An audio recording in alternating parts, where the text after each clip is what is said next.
मधुमक्खी जैसी फुर्ती वाली मधुमा हनी बैजर अपने 2 बच्चों के साथ धूप सेक रही थी। अचानक आसमान में चक्कर लगाता एक बाज उन पर नजर गड़ाए बैठा था। उसे खतरे का एहसास हुआ तो वह तुरंत एक बच्चे को मुंह में दबाकर बिल की ओर दौड़। लेकिन उसे क्या पता था कि झाड़ियों में छिपा एक जंगली कुत्ता दूसरे अकेले बच्चे पर नजर रखे हुए था। वह मौका पाकर बच्चे को उठाकर भागने लगा। मधुमा के पास सिर्फ एक ही मुंह था। वह एक बार में एक ही बच्चे को बचा सकती थी। पहले बच्चे को सुरक्षित रखकर जब वह वापस लौटी तो दूसरा बच्चा गायब था। ऊपर देखा तो पाया कुत्ता उसके बच्चे को लेकर भाग रहा था। अपने बच्चे को बचाने के लिए वह बिजली की रफ्तार से उस पर टूट पड़ा। दोनों के बीच भयंकर लड़ाई शुरू हो गई। कुत्ता बच्चे को छोड़कर खुद को बचाने में लग गया। तभी मौका देखकर बाज नीचे झपटा और बच्चे को उठाकर आसमान में उड़ गया। मधुमा पागलों की तरह उसके पीछे दौड़। वह जमीन पर थी और बाज आसमान में, फिर भी वह रुकी नहीं। आखिरकार वह एक ऊंची खड़ी चट्टान तक पहुंच गई। बिना सोचे समझे जान जोखिम में डालकर वह चढ़ने लगी। बाज बार बार नीचे आकर हमला करता, उसे गिराने की कोशिश करता, लेकिन माँ का प्यार उसे हर डर से ऊपर उठा रहा था। आखिरकार वह चट्टान की चोटी तक पहुंच गई। जैसे ही वह बच्चे को लेकर लौटने वाली थी, बाज सामने आकर खड़ा हो गया। अब लड़ाई तय थी। ऊंचाई पर मधुमा कमजोर पड़ रही थी, लेकिन उसने हार नहीं मानी। आखिरकार वह चट्टान के किनारे पहुंच गई। अब कोई रास्ता नहीं था। उसने आखिरी ताकत जुटाई और बाज पर टूट पड़ा। दोनों आपस में उलझते हुए नीचे गिर पड़े। मधुमा ने बाज के पंख को कसकर पकड़ लिया ताकि वह उड़ न सके। जमीन पर गिरते ही बाज उसके नीचे दब गया। मधुमा अपनी मजबूत काया के कारण बच गई। इस तरह उसने अपने बच्चे को वापस पाया। इस अफ्रीकी घास के मैदान में हर दिन जीवन और मौत की लड़ाई चलती है। यहाँ जीने के लिए पूरी ताकत लगानी पड़ती है, लेकिन चाहे प्रकृति कितनी भी कठोर क्यों न हो, माँ का प्यार हर डर, हर मौत से भी बड़ा होता है। देखो, जब ये ईगल हनी बाइजर के बच्चों के ऊपर अटैक करती है तो हनी बाइजर बहुत झट से अपने एक बच्चे को बचा लेती है, लेकिन दूसरे बच्चे को ईगल उठा के ले जाता है। लेकिन हनी बाइजर दूसरे जानवरों से बिल्कुल अलग है। अपने बच्चे का आवाज सुनते ही उसके पीछे पीछे चल देते हैं। आज इस ईगल को भी पता लगने वाला है किसी गलत दुश्मन से पंगा ले लिया। इस हनी बाइजर के लिए अच्छी बात ये है कि ईगल का घोंसला काफी पास में है और ये पीछा करते करते इसके घोंसले के काफी नजदीक आ जाती है और इसका मेहनत रंग लाती है और ये सीधा घोंसले के पास पहुँच जाती है। और ये जैसे ही घोंसले के पास पहुँचती है और सीधा ईगल पे देख के ईगल पे अटैक कर देती है। ईगल अपनी तरफ से खूब जोर लगाती है, लेकिन अफसोस इसको नहीं पता कि इसने किससे पंगा ले लिया है। और अब इन दोनों के बीच काफी जबरदस्त फाइट होती है और फाइट का नतीजा तो सबको पता है कि इसमें कौन जीतने वाला है। आखिर इस लड़ाई में हनी बाइजर की जीत होती है। और जब ये हनी बाइजर अपने बच्चे के पास जाती है तो देखती है कि उसका बच्चा काफी ज्यादा आत्महरा हो चुका है और ये देख के इस बेचारे को काफी ज्यादा दुख होता है। इस हनी बैजर ने इन अंडों को खाकर अपनी लाइफ की सबसे बड़ी गलती कर दी है, क्योंकि ये कोई ऐसे वैसे पक्षी के अंडे नहीं हैं, बल्कि अफ्रीका के सवाना मैदानों में रहने वाले सेक्रेटरी बर्ड के हैं। ये कोई मामूली पक्षी नहीं है। इसका शरीर भले ही दुबला पतला दिखे, लेकिन इसकी टांगें लोहे की रोड जैसी मजबूत होती हैं। इसकी एक किक इतनी तेज और पावरफुल होती है कि पलक झपकते ही बड़े से बड़े जहरीले सांप का काम तमाम कर दे। लेकिन ये बात इस हनी बैजर को नहीं पता। ये हनी बैजर इन अंडों को खाने के लिए चुपके से पेड़ पर चढ़ जाता है और लालच में आकर उन अंडों को खा भी लेता है। उसे लगता है कि उसने एक आसान शिकार कर लिया है, लेकिन तभी अचानक वहाँ सेक्रेटरी बर्ड आ धमकती है। अपने उजड़े हुए घोंसले को देख वह गुस्से से पागल हो जाती है और अपनी लंबी टांगों से हनी बैजर पर बिजली की रफ्तार से हमला बोल देती है। करीब 195 न्यूटन की जोरदार किक जब हनी बैजर को लगती है, तब उसे समझ आता है कि इन अंडों को हाथ लगाकर उसने अपनी लाइफ का सबसे गलत फैसला लिया है।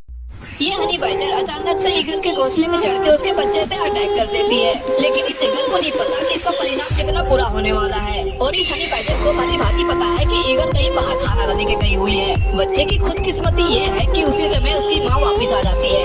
ईगल जैसे ही आती है वो तुरंत हनी बाइजर पे अटैक करती है और हनी बाइजर कूद के तुरंत नीचे गिरता है। हनी बाइजर इतना तेजी से ऊपर से गिरा कि इसको थोड़ा सा चोट तो लगा है, लेकिन ये हार नहीं मानता और वापस से पैर में चढ़ने की ट्राई करता है। और जैसे वो ऊपर चढ़ता है जैसे ईगल ऊपर ही इंतजार कर रही है उसका। अब इन दोनों के बीच इतना तगड़ा फाइट होने वाला है जिसे देख के तो आप भी एक बार आश्चर्य पड़ जाओगे। हनी बाइजर ईगल के पंखों पे अटैक कर देती है। इससे ईगल काफी ज्यादा गुस्सा हो जाती है और सीधा हनी बाइजर पे अटैक कर देती है।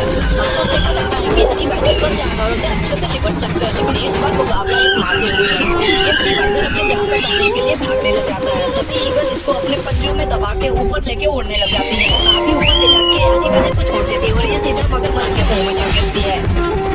ये शायद हनी बैजर के जीवन का सबसे निराशाजनक पल था। उसके शरीर में जहर भर गया था और वह जमीन पर दर्द से तड़पते हुए लौट रहा था। ऐसा लग रहा था कि उसके पास ज्यादा समय नहीं बचा है। कुछ घंटे पहले हनी बैजर ने मधुमक्खियों के छत्ते में जबरदस्ती घुसने की कोशिश की थी और मधुमक्खियों के झुंड ने उसे बुरी तरह से काट लिया था, लेकिन उसने ध्यान नहीं दिया कि एक ब्लैक मांबा सांप चुपके से उसके पास आ गया और उसे जोर से डस लिया। जब तक हनी बैजर को एहसास हुआ, ब्लैक मांबा पहले ही वहाँ से भाग चुका था। हमेशा बदला लेने वाला हनी बैजर तुरंत बदला लेना चाहता था, लेकिन लेकिन इस समय ब्लैक मांबा का जहर उसके पूरे शरीर में फैल चुका था। जैसा कि सब जानते हैं, ब्लैक मांबा का जहर न्यूरोटॉक्सिन से भरा होता है, जो बेहद खतरनाक और तेजी से असर करता है। उसके कदम लड़खड़ाने लगे, वह ठीक से खड़ा नहीं हो पा रहा था। उसकी आंखें धीरे धीरे सुस्त हो रही थी और उसके पूरे शरीर की मांसपेशियां धीरे धीरे सुन्न हो रही थी। अगले ही पल हनी बैजर दर्द से जमीन पर पागलों की तरह लौटने लगा और बुरी तरह से झटके खाने लगा। कुछ ही देर में वह खुद को संभाल नहीं पाया और गहरी बेहोशी में चला गया। ऐसा लग रहा था कि उसमें अब जीवन के कोई संकेत नहीं बचे हैं, लेकिन असल में ऐसा नहीं था। वह अपनी मजबूत काया के दम पर जहर को सहन कर रहा था और धीरे धीरे उसे खत्म कर रहा था। कुछ घंटों बाद वह अचानक से उठ खड़ा हुआ और जोर जोर से सांस लेने लगा। जो हनी बैजर कुछ समय पहले लगभग मर चुका था, वह पूरी तरह से होश में आ गया। उसने अपना सिर झटका और तुरंत अपनी ताकत वापस पा ली। हनी बैजर स्वभाव से बदला लेने वाला होता है। उसे अच्छी तरह याद था कि किसने उसे बेहोश कर दिया था और इतना दर्द दिया था, उसके लिए बदला लेना जरूरी है और वह कभी इसे अगले दिन तक नहीं टालता। उसने तुरंत अपना सिर झुकाया, अपनी नाक जमीन के करीब ले जाकर ब्लैक मांबा के छोड़े हुए गंध को सूंघने लगा। उसने ठान लिया कि उस जहरीले सांप को जिसने उस पर हमला किया था भारी कीमत चुकानी पड़ेगी। लेकिन जब वह ध्यान से ट्रैक कर रहा था तो एक खास गंध ने उसका ध्यान खींचा। वह गंध का पीछा करते हुए एक गुफा में घुस गया। कुछ ही देर बाद पापा हनी बैजर एक जहरीला सांप पकड़ लाता है। यह पौष्टिक खाना माँ को कई दिनों तक भोजन की चिंता से बचा सकता है। अफ्रीका के घास के मैदान में एक छिपी गुफा में माँ हनी बैजर ने कुछ बच्चों को जन्म दिया। छोटे छोटे बच्चे बहुत नर्म हैं, उनके बाल भी पूरे नहीं उगे और आंखें भी बंद हैं। वे माँ से चिपक कर आराम कर रहे हैं। अगले कुछ महीनों तक माँ हमेशा बच्चों के साथ रहकर उनकी रक्षा करेगी। वहीं दूसरी ओर पापा बाहर खाने की तलाश में भटक रहे हैं। हनी बैजर के लिए शहद बहुत अच्छा खाना होता है। पापा शहद ढूंढ कर लाते हैं और उसे सावधानी से गुफा में ले आते हैं। ये शहद माँ को ताकत देता है और बच्चों के लिए दूध बनाने में मदद करता है। शहद देने के बाद पापा बिना रुके फिर से खाने की तलाश में चले जाते हैं। इस बार उनकी नजर एक बड़े पक्षी शुतुरमुर्ग के घोंसले पर पड़ती है। उनका लक्ष्य पक्षी नहीं बल्कि उसके अंडे हैं। हनी बैजर बहुत बहादुर होता है, लेकिन शुतुरमुर्ग की तेज लात बहुत खतरनाक होती है। फिर भी अपने परिवार के लिए पापा खतरा उठाने का फैसला करते हैं। आखिरकार उनकी हिम्मत के सामने पक्षी पीछे हट जाता है और पापा अंडे लेकर गुफा में लौट आते हैं। माँ बच्चों को खाना खिलाती है और पापा फिर से भोजन की तलाश में निकल जाते हैं। लेकिन उन्हें नहीं पता था कि खतरा पास आ रहा है। एक अफ्रीकी जंगली कुत्ता गंध से गुफा तक पहुँच जाता है। वह चुपके से अंदर घुसता है, एक बच्चे को उठाकर भाग जाता है। जब पापा वापस आते हैं तब तक बहुत देर हो चुकी होती है। एक बच्चा जंगली कुत्ते का शिकार बन चुका होता है। यही है जंगल का नियम, ताकतवर ही जीवित रहता है। इस घटना के बाद माँ और भी ज्यादा सतर्क हो जाती है और बच्चों की रक्षा करती है। 3 महीने बाद पापा एक बिच्छू लेकर आते हैं। अब बच्चे थोड़े बड़े हो चुके हैं, उनके शरीर पर बाल आ गए हैं और वे मजबूत बन रहे हैं। वे सब मिलकर खाने के लिए झपट पड़ते हैं। कुछ महीनों बाद ये बच्चे भी अपने माता पिता की तरह अकेले जंगल में जीना सीख जाएंगे और बहादुरी से जीवन बिताएंगे। ये टाइगर हनी बैजर को अकेले देखती है, उस पर अटैक कर देती है और हनी बैजर जाके तुरंत अपने घर में छिप जाती है। लेकिन आज अगर हनी बैजर ने फाइट नहीं किया तो उसका जान और उसके बच्चों का जान बिल्कुल खतरे में है। तभी अपने घर से बाहर निकलती है और सीधा टाइगर पे अटैक कर देती है। उसी वक्त दूसरा हनी बैजर आके टाइगर का पूंछ पकड़ लेती है। पूंछ पकड़ते ही टाइगर का गुस्सा काफी ज्यादा बढ़ जाता है। अब ये दोनों हनी बैजर अपने बच्चे को बचाने के लिए टाइगर से भी भिड़ने के लिए तैयार है। टाइगर चाह के भी इन दोनों का कुछ नहीं कर पा रहा है, क्योंकि हनी बैजर का खाल इतना ज्यादा मजबूत होता है कि टाइगर अपने दांत से भी इसका जल्दी से कुछ बिगाड़ नहीं सकते हैं। काफी देर फाइट होने के बाद नतीजा कुछ अलग ही निकल के आता है। टाइगर भी हार मारने के बिल्कुल भी मूड में नहीं है और टाइगर लगातार दोनों पे अटैक किया जा रहा है। लेकिन ये हनी बैजर है कि बिल्कुल रुकने का नाम नहीं ले रहा है। लेकिन लास्ट में जो होता है वो देख के आप भी दहल जाओगे। लास्ट में टाइगर एक हनी बैजर को अपने दांतों में पकड़ के ले जाता है। अब एक ही हनी बैजर बच जाती है और जाके अपने बच्चों के पास छुप जाती है। शायद इसके किस्मत में आराम करना लिखा ही नहीं है। लायन को छोड़कर अगर लेपर्ड और चीते की फाइट टाइगर के साथ हो जाती है तो क्या ये दोनों मिलकर टाइगर को हरा पाएंगे? लेपर्ड और चीता बेहद खतरनाक शिकारी हैं। एक अपनी स्पीड की दम पर हर किसी को हरा सकता है और दूसरा अपने शिकार पर बिजली की स्पीड से अटैक करता है। बात करते हैं दोनों की बाइट फोर्स की, तो लेपर्ड की बाइट फोर्स 300 psi, वहीं चीते की बाइट फोर्स 475 psi। अगर इन दोनों की बाइट फोर्स को आपस में मिला भी देते हैं तो ये टोटल 775 psi ही बनेगी। वहीं टाइगर की बाइट फोर्स इन दोनों से ज्यादा है, 1050 psi। वजन के मामले में टाइगर लेपर्ड और चीते से बड़ा है। अगर लेपर्ड और चीता टाइगर पर हमला भी करते हैं तो ये दोनों मिलकर टाइगर का कुछ नहीं कर पाएंगे, क्योंकि टाइगर बेहद स्ट्रॉन्ग जायंट बीस्ट है। ये अपने एक पंजे से दोनों को ढेर कर सकता है। आप यूँ समझ लो कि जब टाइगर से लायन नहीं जीत पाता तो फिर लेपर्ड और चीता क्या है। वैसे आपका फेवरेट जायंट बीस्ट कौन है?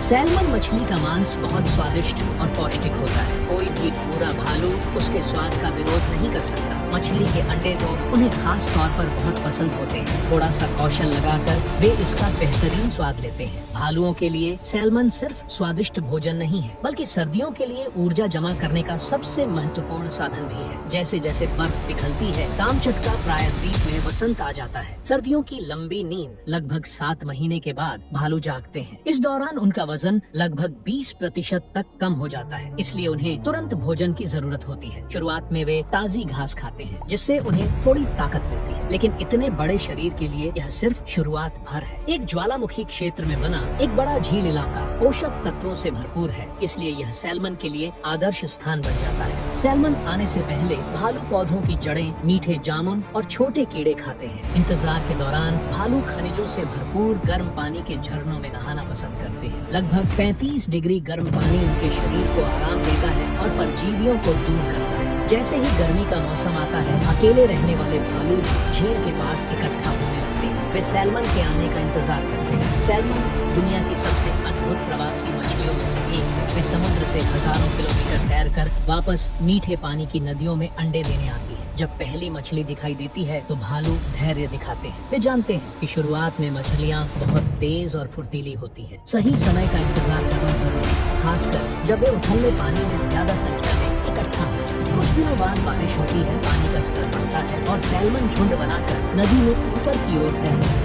तब भालू पहले से ही अच्छी जगह घेर कर बैठ जाते हैं और अपने लंबे इंतजार के बाद दावत के लिए तैयार हो जाते हैं। एक वयस्क भालू हर 20 मिनट में एक सैल्मन पकड़ सकता है। यही उनका वजन बढ़ाने का सबसे अच्छा मौका होता है। जब मछलियाँ बहुत ज्यादा हो जाती हैं, तो भालू सिर्फ सबसे पोषक हिस्से ही खाते हैं। हर कौर उनके शरीर में चर्बी के रूप में जमा होता है, जो उन्हें आने वाली लंबी और ठंडी सर्दियों में जीवित रहने में मदद करता है। अमेज़न के जंगलों में एक ऐसा शिकारी रहता है जो दिखता कम है पर दिखे तो कहानी खत्म है। इसका नाम है जगुआर। ये दौड़कर शिकार नहीं करता और ना ही बेवजह अपनी ताकत दिखाता है। जगुआर झाड़ियों में छुपकर घात लगाकर बैठता है और जैसे ही मौका मिलता है ये शिकार पे सीधा झपट्टा मारता है। जगुआर का बाइट फोर्स लगभग 1500 PSI होता है।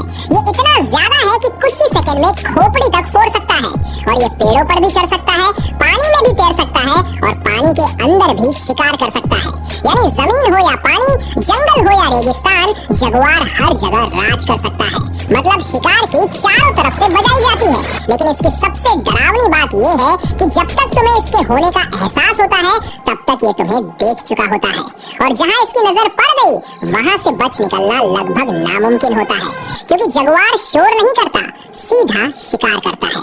अब कमेंट में जरूर बताना आप इन तीनों में से किसके फैन हो।